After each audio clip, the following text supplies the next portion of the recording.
Welcome to day 6 of our January challenge 2024. We are now moving on to page 2 of our Midnight Lullaby and our answering phrase to yesterday's section where we had all these lovely rolled chords. Today I'll play it for you first of all, but notice it says non-arp, not no harp, non-arpeggiated, not rolled. So these ones, the chords that appear here, are going to be very straight, very chung, very neat, all notes happening at once. I'll play it for you first, as always. Here we go.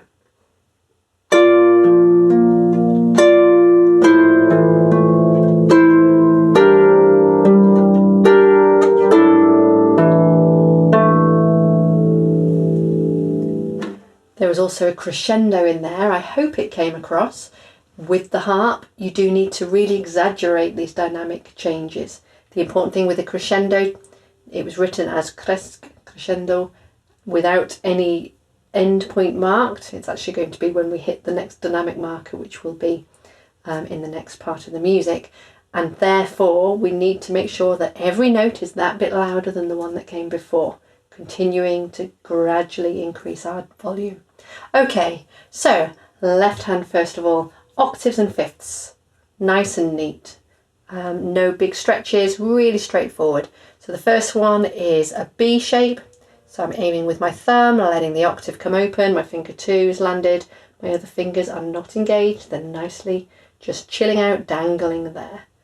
I would play 4-2-1. And I'm just going to take the shape down 1. So just open up again. 1 note lower, same pattern, 4-2-1.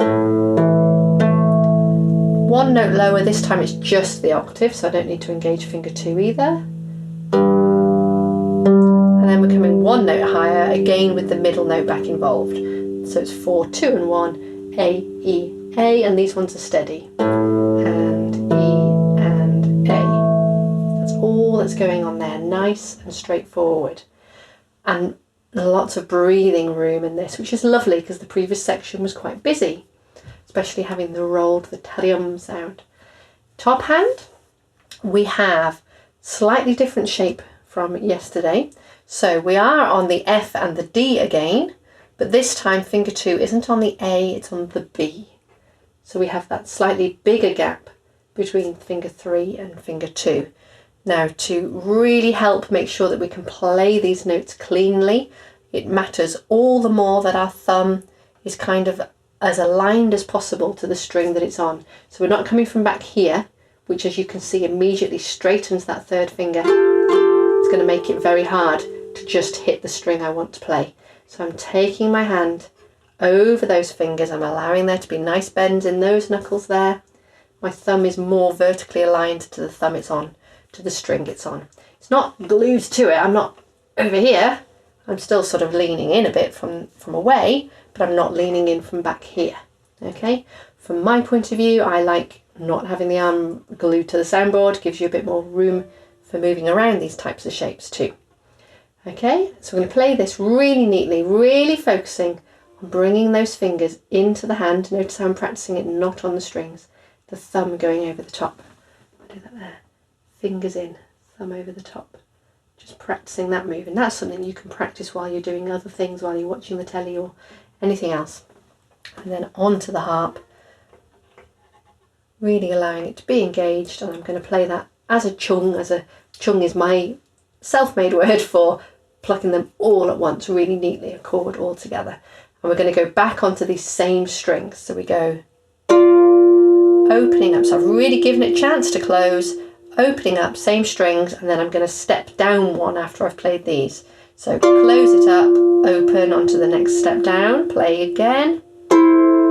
Same strings, same bigger gap between 3 and 2. And again, I'm going to step down 1. Same strings again. Going to be a change coming up in a moment. So after this chord, the D is going to stay there. My thumb's coming down 1, and finger 2 has gone very close to my 3.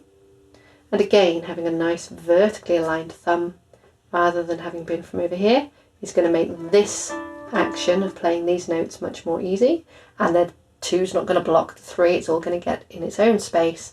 And then I can do this last chord, which has a slight scrunch to it. here it's desperate to resolve. Desperately to go to this other note, which involves a lever that we're not going to engage. It's fabulous how it hints at it without actually playing it, and it really creates that feeling of suspense, and we're not at the end yet, there's more to come. It's really clever. Okay, so let's try that more in time now, so maybe give the arm a shake out if you need to, and then we're coming on. Nice vertically spaced thumb. 2 and 3, notice that they are basically level. I haven't tried to push my 3 down here or anything, they're pretty much level with each other. I've got bends in these knuckles. Again, my other fingers are not up here doing anything odd, they're just sort of dangling down. They're not tight into my palm either, they're just relaxed, just ready to guide my other fingers in, ready to go in with my other fingers. I'm going to count this time, we're going to try and do it in time. It's the same shape until that very last chord. Here's our count. Nice and steady. 1, 2, 3. 1, 2, back on. Step down. 2, back on. Step down. Going to go back on, and then the change. Okay, and this is a great example for me with my thinking about not being glued to your soundboard. Because if I'm really leaning heavily on my soundboard as opposed to being able to move fluidly, then as I move down, I end up stuck in this odd shape because I haven't taken my hand with it. You can take your hand with it. Da, da, da, da, da, dum. I can do that last chord. Okay, so let's try that again. Decide what you're aiming with. We're not going to go buff, buff, buff. We're going to try and go poof, all 3 at the same time. Here's our count. 1, 2, 3. 2. Nice bending in.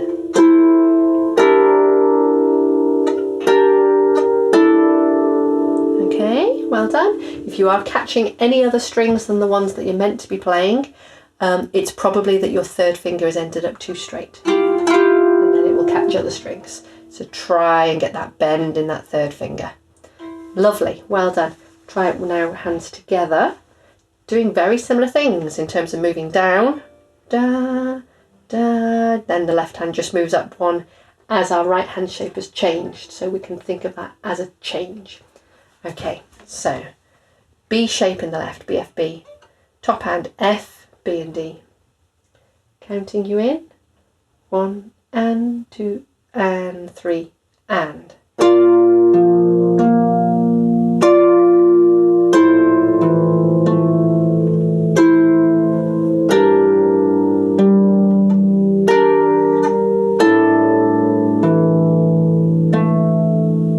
Okay, well done. We'll do more of that on the play along. Remember that we're already a good volume and we're going to be trying to get louder. And for all that you may think, well, I'll worry about that later, it's brilliant to just have it part of how you're learning it. If you learn as you're learning the notes and getting comfortable with the notes to also be doing that crescendo, then it won't be something to add in later that you then sometimes do and sometimes don't. It'll be part of how you play it. All right, join me on the play along. And then tomorrow is a rest day where we can put, especially these last 2 days, bring those 2 together, because one flows directly into the other. This is answering what we did yesterday. Okay, keep it up though, you're doing great.